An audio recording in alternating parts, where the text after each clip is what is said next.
Estamos con el Padre Carlos Rosel de Almeida, párroco de Nuestro Señor de la Divina Misericordia de Surco y doctor en Sagrada Teología por la Universidad de Navarra de España, con su tesis de Escatología Ortodoxa, para la Cámara de Predi Armando Romero Paredes. Hoy vamos a hablar sobre lo que es literatura. Padre, ¿qué es la literatura? La palabra literatura me lleva a la palabra que está en latín litera, letra. La literatura es el arte de las letras, el arte de escribir de tal manera que el mensaje llegue de forma bella, de forma sublime al corazón de las personas que leen ese texto. ¿Por cuál país literario siente más afinidad? A ver, yo de niño he leído bastante, me gusta mucho la literatura peruana, los cuentos peruanos, y aparte de lo que significa el Perú, la literatura española. ¿Por cuál corriente literaria siente más afinidad? Por los cuentos costumbristas, por ejemplo, he sido hincha de niño de Abraham Valdelomar, me he leído varias veces El Caballero Carmelo. Sí te suena, ¿no es cierto? Sí, de Abraham Caballero Carmelo. También Ciro Alegría. El mundo es ancho y El ajeno. mundo es ancho y ajeno.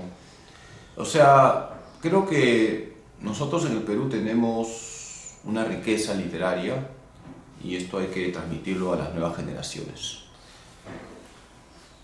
¿Por cuál género literario siente más afinidad? El cuento, definitivamente, y también la poesía. Yo diría cuento y poesía también de niño, de adolescente. He aprendido poesías. Por ahí irían mis gustos literarios.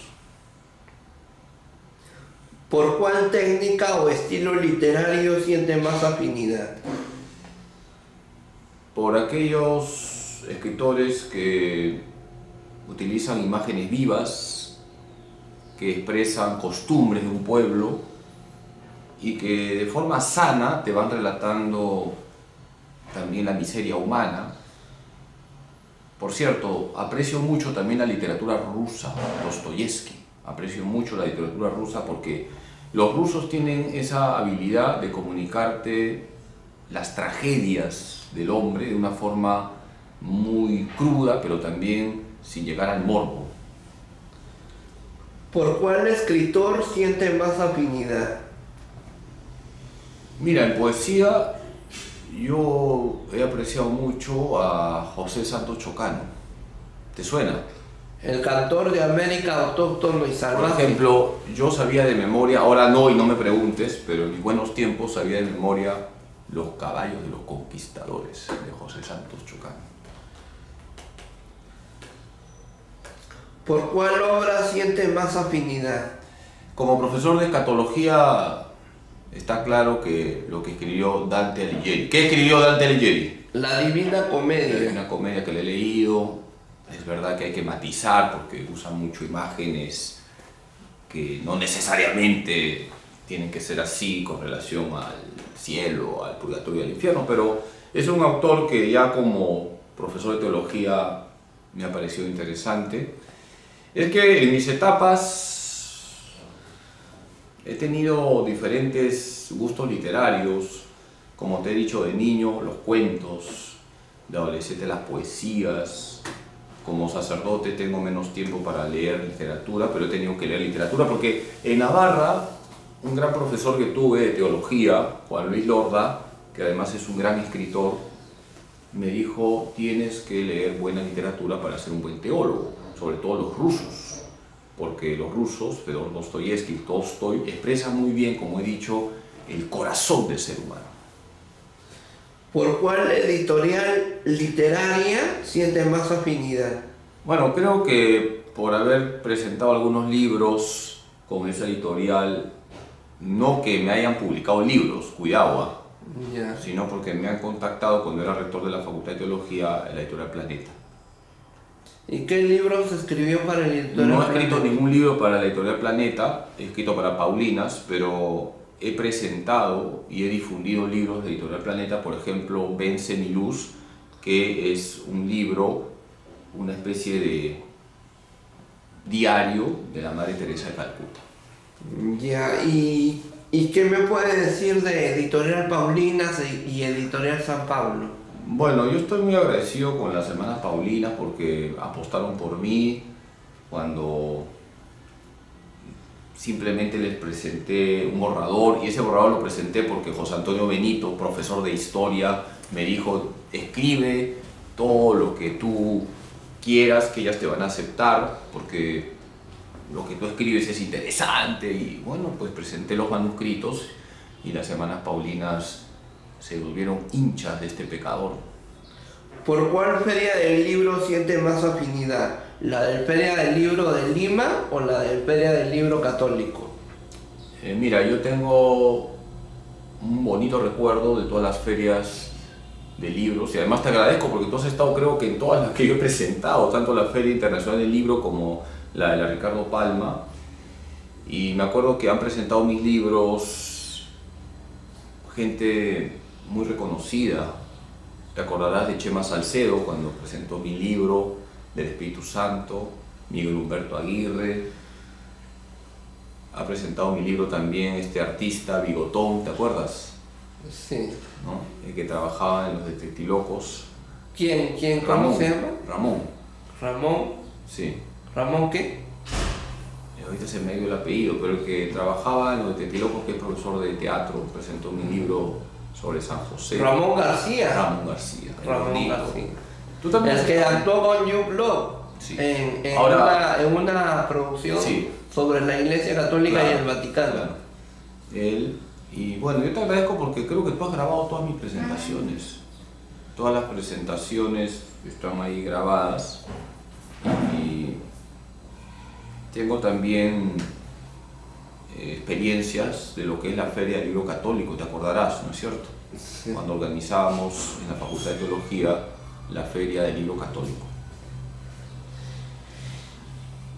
Y sobre la Feria del Libro de Ricardo Palma, de Miraflores del Parque Salazar, ¿qué me puede decir? También he presentado varios libros. Presenté, por ejemplo, El Apóstol de la Eucaristía. ¿Quién es el Apóstol de la Eucaristía?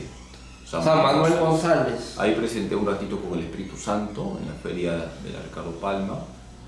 Y he tenido, como te digo, bonitos recuerdos de las presentaciones de los libros, pero no hay que vivir del pasado.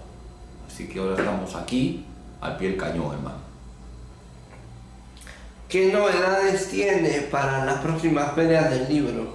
Bueno, este año no voy a presentar ningún libro, ya no me ha dado tiempo. Creo que desde el 2015 estuve presentando ininterrumpidamente. El primer libro que presenté en el 2015 fue María de Satanudos. Sí. Perdón, en 2014 presenté María de Satanudos. No, 2014 presenté Un ratito con Dios. Me acuerdo que el salón estaba totalmente lleno, ¿no? En todas las presentaciones, tengo que decir, ha estado siempre lleno, la gente es muy buena. Esa fue la primera vez, el 2014. Luego, en 2015, María de Satanudos, y así he estado presentando en la Feria Internacional del Libro. El año pasado presenté Un ratito con la Virgen María, pero este año pues la vida no da para escribir. Ahorita hay bastante trabajo aquí en la parroquia y bueno, estamos preparando un libro a ver si termina para diciembre. Mi primer libro que yo leí fue El Sastercillo Valiente de Mickey Mouse. ¿Cuál fue su primer libro? Ese lo leí cuando estaba en inicial, en transición, en primaria. ¿Cuál fue su primer libro? Voy a hacer de usted? memoria. Mi primer cuento podría ser Los Tres Chanchitos, ¿ah? ¿Sí te acuerdas, no? Sí. Los Tres Chanchitos, sí. ¿Qué libros leyó en la primaria? Bueno, como te digo, era hincha de los cuentos costumbristas.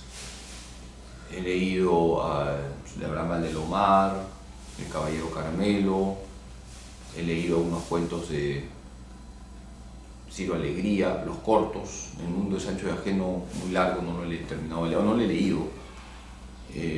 También he leído los poemas de Eguren, sí, ya me estoy acordando, ¿no?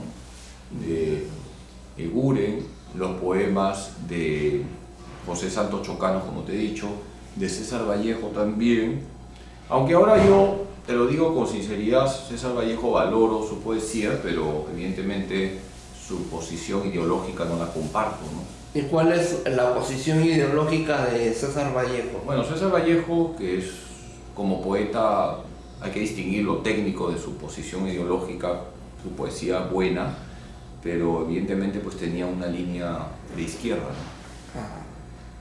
¿Y qué libros leyó en la secundaria, del primero a quinto de secundaria?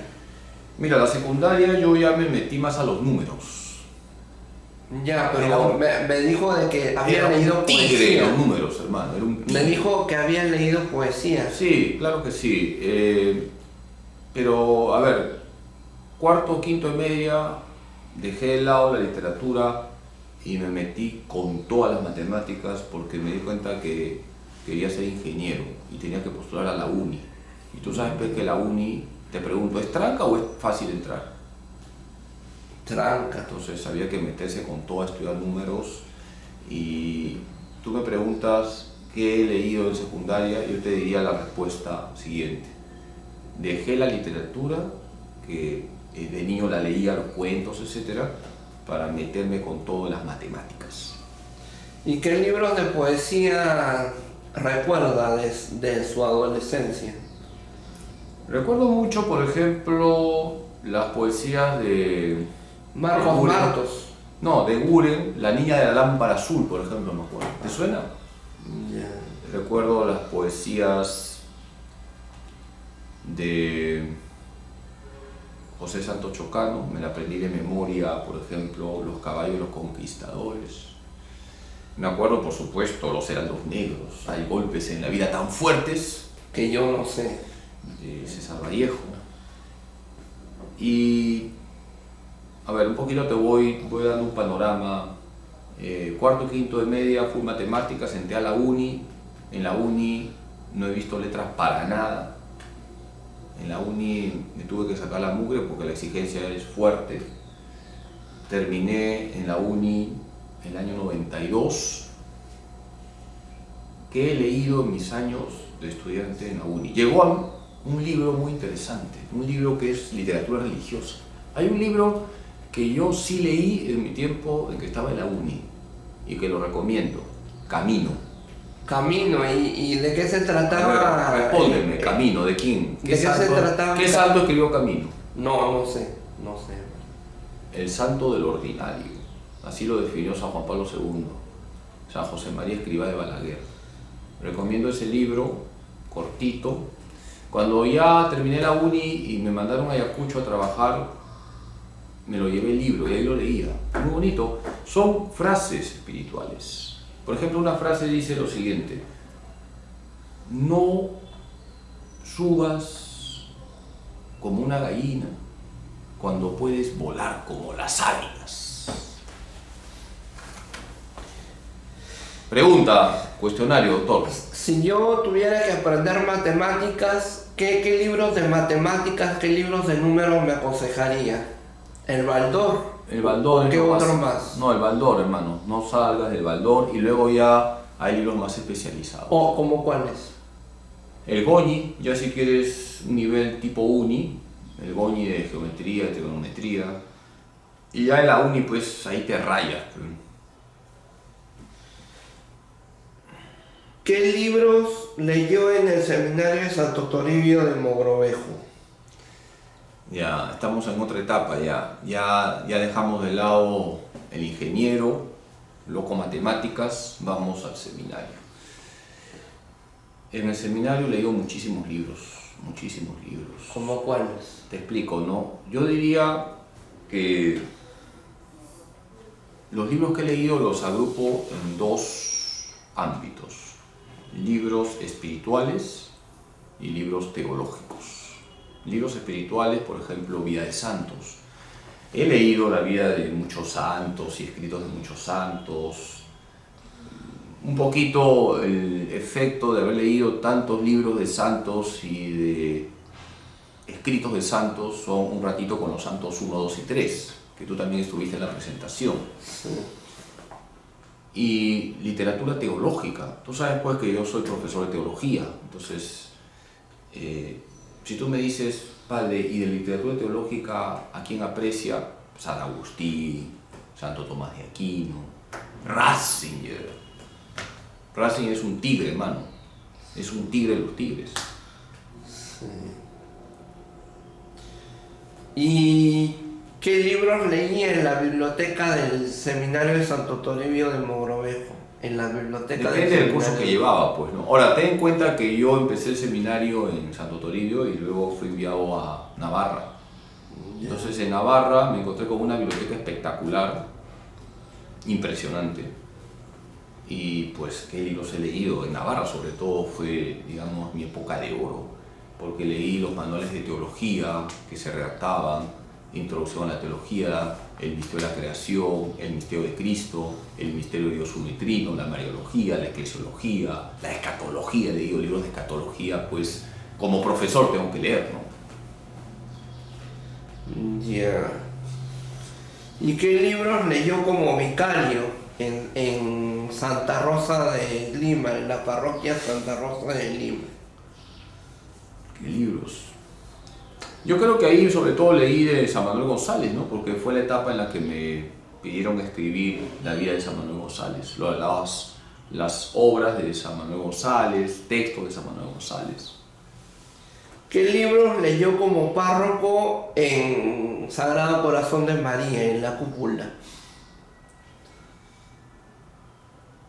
Leía sobre todo, como era profesor de escatología en la par, libros de escatología.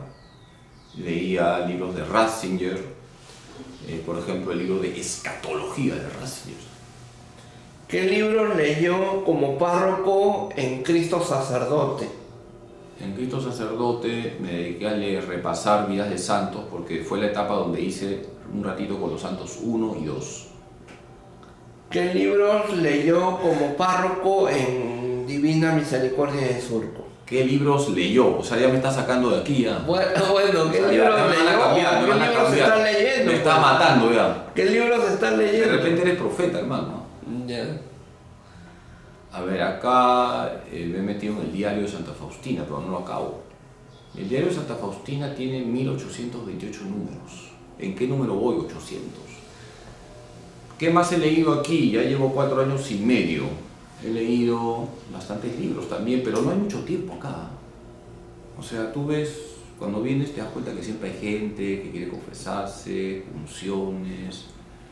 Aquí no se descansa y yo quiero dejar en claro que para mí leer no es una prioridad ahorita.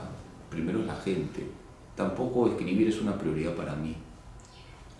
Yo tengo en claro que primero es la atención a las personas y a veces uno tiene sus límites, ¿no? La gente te dice, padre, una unción, ¿dónde? En Puente Piedra. No puedo, pues hermano.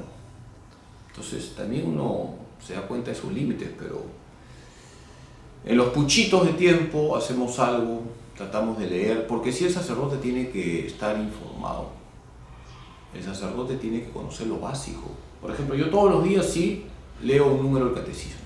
Todos los días leo un número del catecismo. Porque los sacerdotes hacemos mucho daño cuando no enseñamos la verdad. Hacemos muchísimo daño. Sí. Y hoy en día, lamentablemente, dentro de la iglesia hay toda una corriente de ambigüedad, de progresismo, donde no se enseña la verdad y se deforma la conciencia de la gente. ¿Qué libros has leído? ¿Qué diarios has leído aparte del diario de Santa Faustina? Bien. ¿Le ha llamado la atención el diario de Ana Frank? Es interesante, pero no lo he leído, lo he visto hacia la volada, podemos decir. ¿Qué piensa del diario de Ana Frank? Es que también tu pregunta va en el tema de que hay buena literatura que no es religiosa, no es religioso lo de Ana Frank, sino que muestra a dónde puede llegar la maldad del hombre. Estamos hablando de los nazis que persiguen a los judíos. Entonces esos libros expresan a dónde puede llegar la perversión, la miseria del ser humano cuando se aleja de Dios. ¿Qué libros de mártires religiosos y no religiosos han leído en su vida? Bueno, he leído o has actas de revisado. mártires, sí, las actas de los mártires, por ejemplo, es muy bonito el martirio de San Policarpo, cómo se redacta, es muy bonito y conmovedor. Digo bonito porque expresa que esa persona ama tanto a Jesús que está dispuesta a dar la vida por Jesús. Por ejemplo, las actas del martirio de San Justino. Yeah. ¿Qué libros has leído como canónigo? Como canónigo del Cabildo de Lima, Bueno, yo que canónigo- recibió a Papa Francisco. Yo canónigo, hermano, es lo que menos me importa. Yo no sé por qué acepté, la verdad, ser canónigo, porque hace años que ya no voy a la catedral. Y bueno, lo digo con sinceridad, para mí no me quita el sueño ser canónigo, ¿me entiendes? Pero se le veía bien con su trajecito púrpura, con su trajecito... Parecía muñequito de torta, ¿no? Pero Sí. como canónigo, bueno, lo que pasa es que soy canónigo desde el 2019 y he ido a la catedral cuando he podido. No, 2018. Ah, tú fuiste, pues, ¿no? Sí, Grabaste. 2018 yo Para le los que grabé a... deseen ver el video de mi institución como canónigo, Fray Armando Romero grabó todo, hizo historia porque es la primera vez en la historia que se graba una institución de canónigo. Pero bueno, él estaba ilusionado, pero este pecador no estaba ilusionado, así que ánimo. ¿Pero qué libros leyó como canónigo en su investidura, en su... Bueno, mira, en esa época también le metí un poquito de fuerza al tema de Santo Toribio, ¿no? He leído la vida de Santo Toribio. Hay libros sobre Santo Toribio muy bonitos, porque creo que leer a los sacerdotes santos, leer la vida de los sacerdotes santos, siempre es muy estimulante. Yeah. ¿Qué libros leyó como rector de la Facultad de Teología Pontificia y Civil de Lima? He sido rector de la Facultad de Teología desde el 2013 hasta el 2019. Y pues en este arco de casi 6 años he leído muchos libros, sobre todo temas de escatología, porque era rector de la facultad y era profesor de escatología, y de Dios uno y trino. También he leído libros de Dios uno y trino, por ejemplo, de teólogos reconocidos como el padre Mateo Seco, y también el del teólogo Coda, que tiene un libro que se llama Dios uno y trino. ¿Qué libros leyó como director del Seminario de Santo Toribio de Mogrovejo? Porque en su momento usted era Rector. párroco de la cúpula del Corazón de María, rector de la Facultad de Teología Pontificia y Civil de Lima y director del Seminario de Santo Toribio de Mogrovejo. ¿Qué libros leyó como Pero que director? mucho abarca, poco aprieta. Pues, Sí, bueno, pero le chantaron los 3 cargos, ¿sí o no? ¿Qué recuerdos tiene de esa etapa, de ese periodo? Bueno, tengo que agradecer a Dios que pude sobrevivir, pero como digo y seguiré diciendo, aquí en el Perú, como hay pocos sacerdotes, uno termina lanzando salvavidas, ¿no? No es bueno hacer muchas cosas y esto me lleva a decir que rece para que haya más sacerdotes, porque todos los sacerdotes están en 40.000 cosas y al final uno no llega a todo. Bueno, esa etapa fue bonita porque uno estaba activo en el sentido de que había 3 ámbitos diferentes, ¿no? Una parroquia, que es ahí donde nos conocimos, pues. Sí, En la parroquia Corazón de María estaba como rector de la facultad, todo lo que significa lo académico, y estaba como rector del seminario, lo que significa la formación. sí. Y fíjate que es esa etapa donde uno está bien cargado, donde comienzo a escribir, ¿no? O sea, si tú me preguntas qué he leído lo que me ayudaba a publicar. Y lo primero que publiqué, pregunta, a ver, tú que eres hincha, ¿cuál ha sido el primer libro que he publicado? Piensa, Un ratito con Dios. más o menos, casi te sacas 20. Antes de ese libro, que es el primero de los ratitos, hubo Ya. otro. Piensa. Un ratito con Dios, porque justamente según lo que sé de su trayectoria es que Un ratito con Dios era una recopilación, un compilado de los artículos, de las columnas que había hecho para el Correo Mariano. Ya, está bien, eso está bien. Por eso es que es un ratito no con es el Dios. primer libro y la gente a veces no sabe, como tú, muchos piensan que lo primero fue un ratito con Dios. Sí. Antes de ese libro hubo otro, que es, digamos, el libro más difícil de leer de los que he escrito. Y se llama La Santísima Virgen María y el Purgatorio. Ahí está. Bueno. Cuando ve el Correo Mariano, ¿qué lee en un primer Bueno, el momento? Correo Mariano significó para mí el inicio de mi carrera como escritor. Digo carrera como escritor por decir algo, porque este pecador no es escritor de poleras ni mucho menos. Fue el inicio de comenzar a escribir la columna Un ratito con Dios en el Correo Mariano. Pero yo ya no colaboro en el Correo Mariano, ya no colaboro. Pero apoyo, por supuesto, hay que apoyar todas las iniciativas. ¿Y qué recuerdos tiene del Correo Mariano? Muy bonito porque era el único periódico católico que se difundía en todas las parroquias y yo felicito a las hermanas Cotaquispe porque eran unas hermanas muy piadosas que se encargaban de la diagramación del periódico, de difundir el Correo Mariano. Ahí comencé yo a escribir en el Correo Mariano, gracias al Correo Mariano luego Paulinas publica Un ratito con Dios, luego viene Un ratito con Jesús, etc.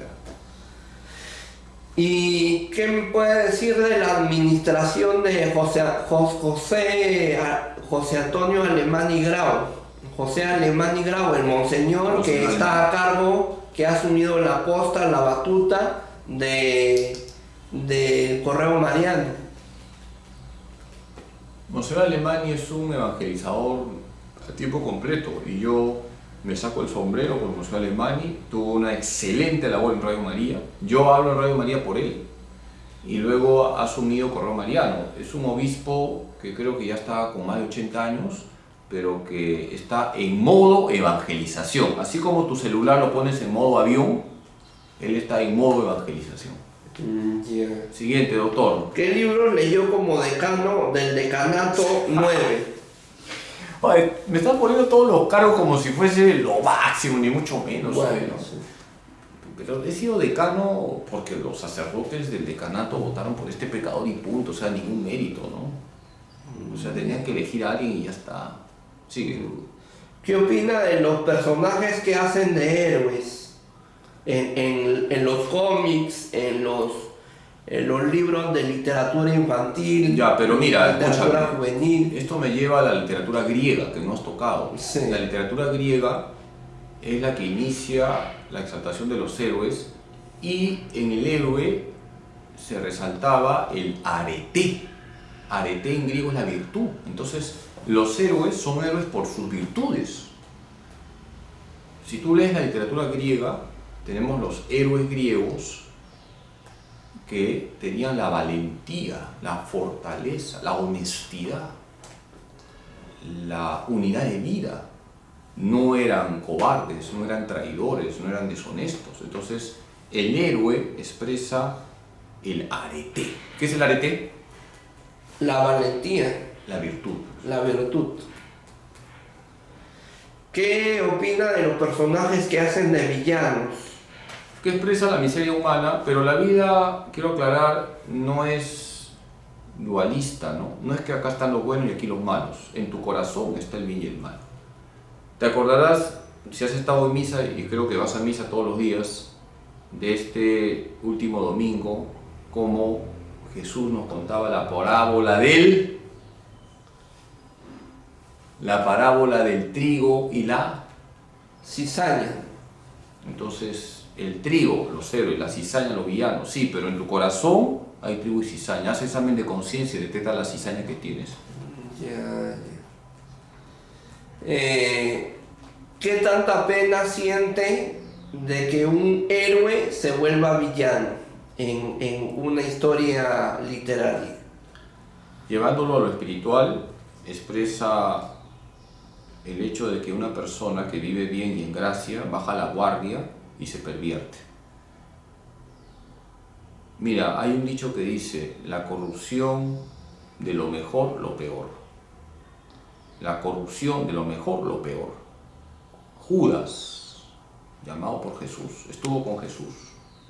Empezó bien, dijo sí al llamado. ¿Cómo terminó? Entonces, nadie está libre de convertirse de héroe en villano, por eso no hay que bajar la guardia. ¿Qué opina de los personajes, de los protagonistas avillanados? Es una forma de remarcar la miseria que hay en el corazón del hombre. El hombre está marcado por la concupiscencia, que es la inclinación al pecado. Y todos tenemos siempre una cota de villanos. ¿Qué opina de los personajes que hacen de antihéroes? Los antihéroes, que son los villanos, remarco, expresan la condición de bajeza que todo ser humano tiene cuando se deja llevar por los malos instintos. Por ejemplo, el deseo de venganza. Pero también ha habido la situación o la figura de que ese antihéroe, a pesar de su miseria, de su desgracia, de su desdicha, trata de lidiar con su dolor, con su mal, con su agonía, y en medio de ese dolor hace algo positivo. Hace algo positivo, hace la buena acción del día. Bueno, como te he dicho, el trigo y la cizaña están en el corazón del hombre, entonces el mal puro no existe. Siempre encontramos algo de bueno también en las personas que obran el mal, algo de bueno hay. Por ejemplo, hay personas que son pro aborto, pro ideología de género, pero pides un voluntariado y bueno, colaboran. Algo de bueno tienen, ¿no?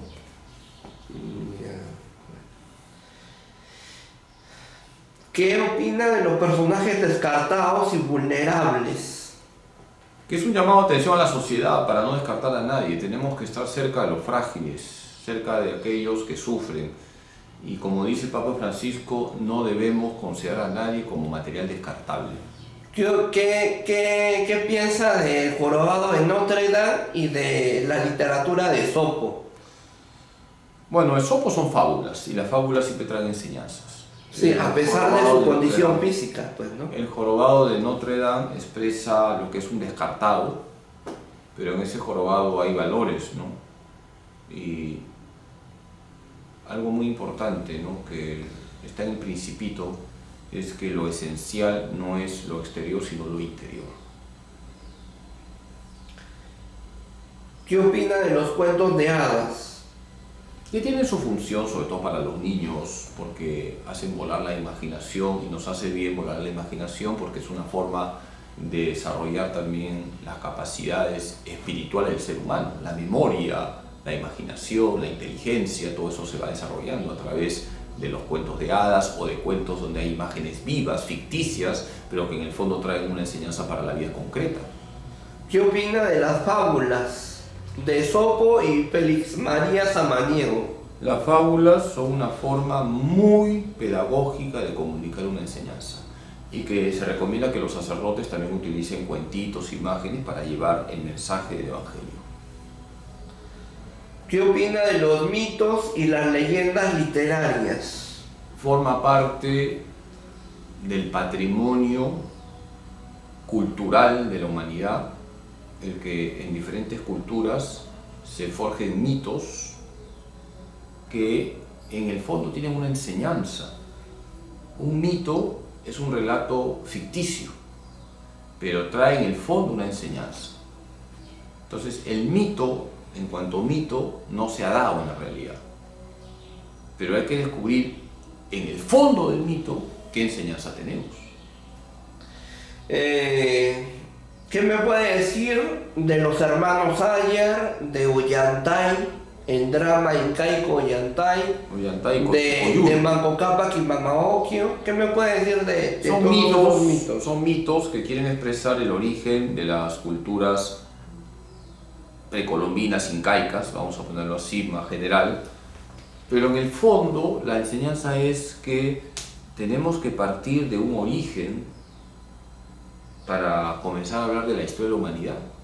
Y cambiando lo que hay que cambiar, la humanidad sabe que ha tenido un origen, y ese origen, nos lo dice ya la fe, es la acción creadora de Dios. O sea, en el mito incaico, en los mitos precolombinos, en los mitos aztecas, en los mitos mayas, todo eso es ficticio, ¿no? Todo eso son cuentos, pero en el fondo está la idea del ser humano de que tiene que venir de alguien. Y nuestra fe nos dice, ya vamos a la Escritura, el Génesis, que somos creados por Dios. ¿Qué opina de los idilios y los romances de la novela literaria, como el Cyrano de Bergerac? Como el idilio, el romance de la Ilíada. La Ilíada, la Odisea son Sí. literatura griega, donde hay valores, donde está el arete. Pensemos en Aquiles, en Héctor. En Y París. el tema del romance expresa también lo propio del ser humano. Varón y mujer se enamoran y la belleza del amor entre el varón y la mujer es un reflejo también del amor de Dios por la humanidad.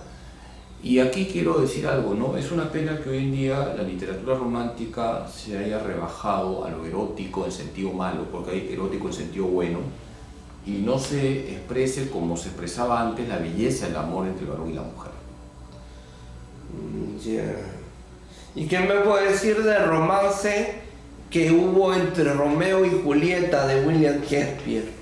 Expresa, por un lado, la belleza de lo que es el enamoramiento entre el varón y la mujer, pero también la tragedia cuando las condiciones llevan a que no se plasme ese amor.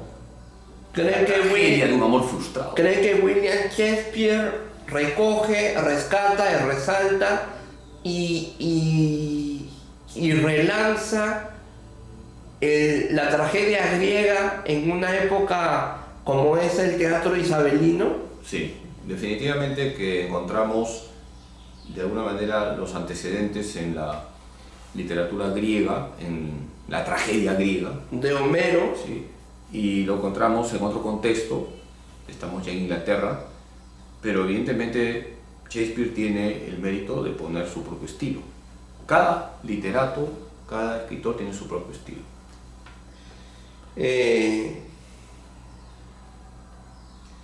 ¿Qué opina de las odiseas, travesías y hazañas en la literatura? Por ejemplo, las odiseas de Homero o las travesías y hazañas de Julio Verne, como es La Vuelta al Mundo en 80 días, 20.000 leguas en viaje submarino o las odiseas de Ulises en la época griega. ¿Qué me puede decir? Es un estilo interesante, un estilo que entretiene, número uno, un estilo que hace volar la imaginación, número dos, un estilo que comunica mensaje de humanización, porque en las Odiseas se valora al virtuoso, se valora al valiente, se valora al fuerte, se valora a aquel que tiene el ingenio para salir adelante en las situaciones adversas. ¿Qué opina de las historias de familias icónicas y emblemáticas, como la familia de la casa de Bernarda Alba? O también Mujercitas, ¿no? La literatura de las familias icónicas es muy interesante y muy actual, porque hoy en día la familia es atacada, entonces conviene mostrar esa literatura que muestra la belleza de la vida familiar como primera comunidad que se forma en la sociedad. Pero toda familia, de alguna manera, en una que otra obra literaria refleja sus pecados, sus dolores, sus demonios, su pasado, su proyección, su expectativa, su porvenir, ¿no? Como te he dicho, una familia expresa su belleza, su riqueza, pero también no somos perfectos, así que la miseria está marcando también la literatura, la miseria humana es mostrada por la literatura. 3 preguntas y bendigo, hermano, 3 preguntas, porque tengo que salir ahorita. ¿Qué opina de los finales inusitados? Bueno, es lo que da la expectativa a la lectura. Así que es importante cómo termina una obra y eso también es un arte, cómo relatar lo último, lo definitivo de la narración. ¿Qué opina de los finales abiertos?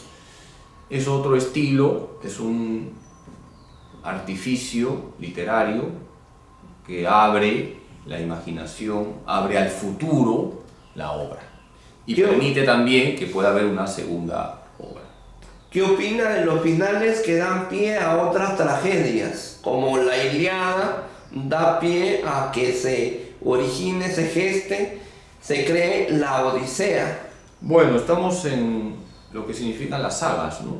Las sagas son una forma de hacer literatura que engancha al lector y que permite ir acompañando a través de diversas obras todo un relato con una lógica que encanta. Se necesita que la obra literaria tenga un clímax infartante previo al final que le toca. No necesariamente, y ahí depende mucho del estilo del autor. Hay quienes buscan el clímax en el medio, otros al final, otros tienen un inicio explosivo, o sea, depende de cada uno. ¿Toda obra literaria se merece un final feliz o no siempre el autor, el literato, puede darle ese final feliz a la obra y a los personajes que han... No, y tú has mostrado, por ejemplo, Romeo y Julieta como la mejor expresión de lo que es un desenlace triste. Bueno, doctor, padre, una cosa, ¿qué opina de las historias que son basadas en hechos reales, sacados de la vida misma?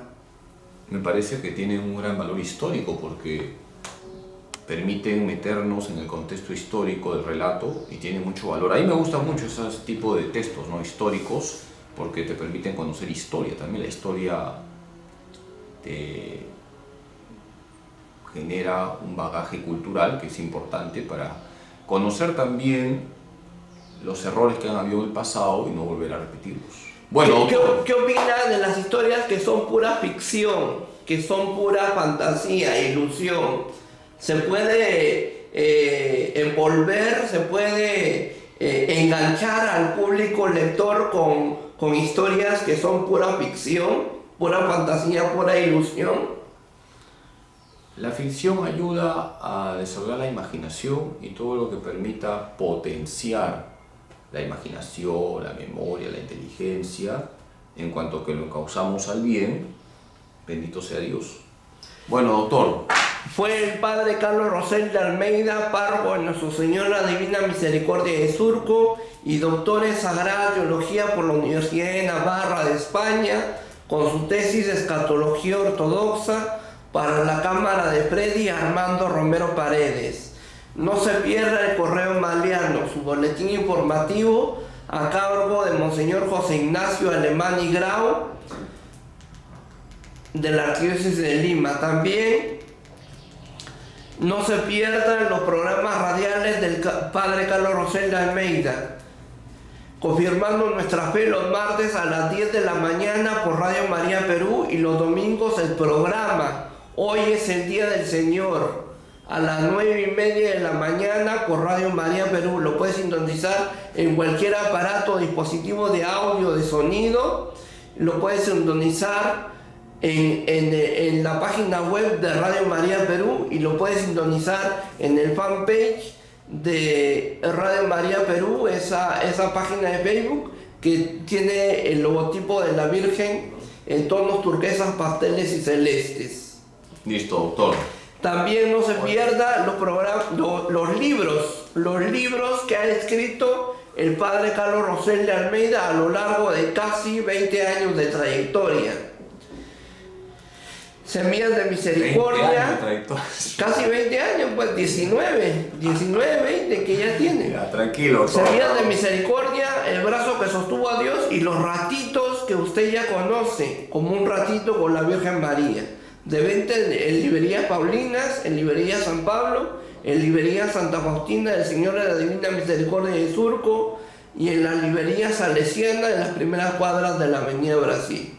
Gracias, Padre. Felices fiestas patrias. Su mensaje por fiestas patrias. Bueno, felices fiestas patrias. Hagamos del Perú un país grande, a vivir la virtud del patriotismo. Hemos hablado de literatura y fíjense, la literatura también muestra la virtud del patriotismo. Hay que amar a Dios, amar a nuestra familia, amar a nuestra patria. Construyamos un Perú grande, no aceptemos ninguna ideología, tenemos que sacar adelante este país bendito, tierra ensantada, siendo personas honestas, haciendo lo mejor posible de nuestros deberes de cada día. Su invitación a la Feria del Libro, a la Feria Internacional del Libro de Lima. Vayan a la Feria Internacional del Libro, vayan a esa feria y culturícense y busquen buenos libros. Amén. Gracias, Padre.